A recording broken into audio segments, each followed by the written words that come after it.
Bismillahirrahmanirrahim. Assalamualaikum warahmatullahi wabarakatuh. Bagaimana kabar Bapak Ibu, teman-teman mahasiswa semua? Semoga senantiasa dalam keadaan sehat, dalam keadaan iman terjaga, dan dalam keadaan semangat untuk belajar ya. Amin. Oke, Bapak Ibu teman-teman semua, pada kesempatan kali ini kita akan membahas terkait dengan discussion. Untuk itu, sebelum kita mulai pembahasan, saya akan menyampaikan terlebih dahulu permohonan maaf saya karena saya rekaman ada di rumah gitu ya. Jadi di rumah ini tidak ada peredam suara sehingga ada suara-suara noise gitu yang mungkin tidak tidak sesuai dengan tidak relevan dengan topik kita gitu ya, saya minta maaf. Ada suara hewan, ada suara kendaraan, dan lain sebagainya, saya minta maaf. Oke, Bapak Ibu teman-teman semua, marilah kita awali diskusi gitu ya, pembahasan terkait dengan discussion di dalam artikel pada kesempatan kali ini dengan membaca basmalah bersama. Bismillahirrahmanirrahim. Pada kesempatan-kesempatan sebelumnya ya, kita belajar bagaimana caranya menuliskan introduction, menuliskan theoretical framework atau menuliskan teori gitu ya, kajian teori, menuliskan method, menuliskan result, dan sekarang adalah bagaimana caranya kita untuk menuliskan discussion atau pembahasan di dalam sebuah artikel.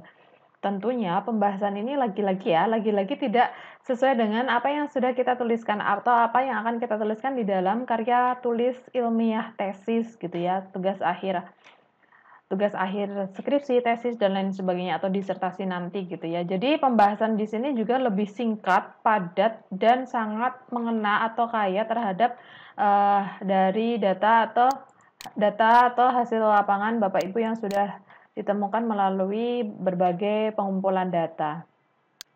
Ada pokok penting gitu ya sebenarnya terkait dengan pembahasan ini. Yang pertama adalah Bapak Ibu teman-teman mahasiswa silakan untuk fokus membahas terkait dengan hasil penelitian. Jadi jangan kemana-mana, fokus saja dengan membahas hasil penelitian. Dengan cara apa?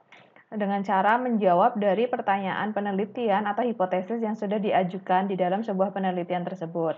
Pertanyaan penelitian pun bisa lebih mengembang, lebih besar gitu ya dengan menggunakan rumusan masalah gitu ya. Kalau misalnya pertanyaan penelitiannya banyak karena sebagai panduan kayak gitu kan ya, itu bisa digunakan juga rumusan masalah yang sudah disusun. Yang kedua adalah dengan cara membandingkan dengan teori yang relevan. Jadi ketika hasil-hasil penelitian ini sudah didapatkan, dibahas dengan membandingkan teori-teori yang relevan.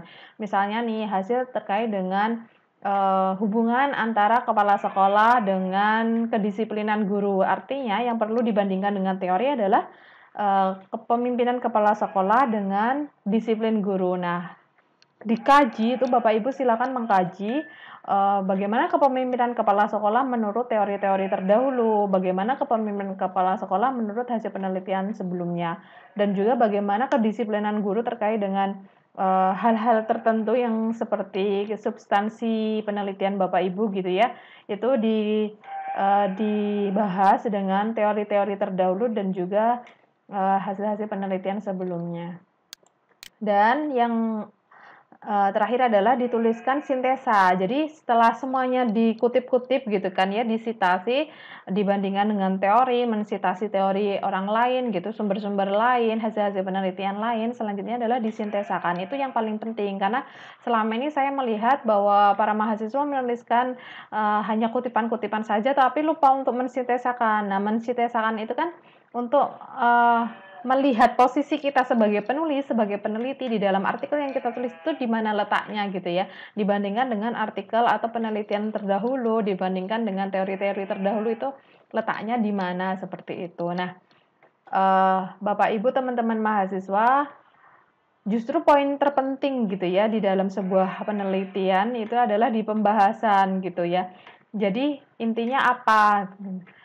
Temuan dari penelitian ini adalah, nah gitu, atau kalau enggak hasil dari pembahasan ini setelah dikaji dengan berbagai teori, maka dapat disimpulkan. Nah, itu adalah posisi kita. Jadi beberapa posisi itu, posisi, jadi posisi itu kan ada bisa mendukung, support, bisa mendebat kayak gitu ya, mendebat dari apa yang sudah ada kayak gitu. Jadi posisinya Bapak Ibu silakan nanti di situ apakah mensupport, apakah mendebat kayak gitu. Atau juga memberikan tambahan teori. Nah, itu nanti bisa dituliskan di pembahasan. Berikut saya tampilkan contohnya. Di sini kan ada nih misalnya the research findings. Nah, dia menyatakan bahwa temuan dari penelitian ini adalah kayak gitu kan sampai ini provide many important kayak gitu. Jadi hal yang itu yang bisa meyakinkan oleh para reviewer, para editor jurnal gitu ya, bahwa di pembahasan ini memang memberikan kajian tambahan yang mendalam terkait dengan artikel yang disuguhkan atau dibuat oleh Bapak Ibu teman-teman semua. Di sini juga terkait dengan a general implication of these findings kayak gitu ya. Dia menjelaskan bahwa secara umum temuan ini adalah kayak gitu. Nah, ini juga tadi ada terkait dengan penekanan terkait dengan yang sudah disampaikan dari hasil dan pembahasannya. Oke, Bapak Ibu, saya rasa cukup sekian. Nanti apabila ada pembahasan silakan untuk ditanyakan melalui komentar di YouTube saya karena sudah di sini mohon maaf ya ada suara azan jadi saya cukupkan sekian. Banyak kesalahan saya mohon maaf. Marilah kita akhiri topik kita discussion dengan bacaan tahmid bersama. Alhamdulillahirabbil alamin. Sekian dari saya. Wassalamualaikum warahmatullahi wabarakatuh.